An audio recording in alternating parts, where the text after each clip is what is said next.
qaranka Soomaaliya dad badan baa u galay qabriga rag baa qaadan waayay gumaysiga quursigii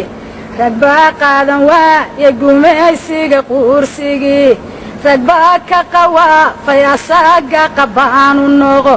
rag baa ka qawaafay asaga qabaanu noqo rag baa soo qaaday calankeena qaaliga rag baa soo qaaday calankeena qaaliga rag baa qalin dahaba taariikhda loogu qoray maxaa diideen dalkeenni maxaa dayacay maxaa doonaysaan wadinka cidlada dege maxaa doonaysaan wadinka cidlada dege damiir xumadiina qarankii ka dhigay daleel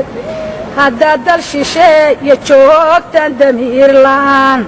haddaad dal shisheeye joogtaan damiir la'aan oo aad ku doodaan nabad baanu nahay diyaar masana diidaan wixii daawo dhali lahaa warya dabiibaya qarankan dugaagu helaa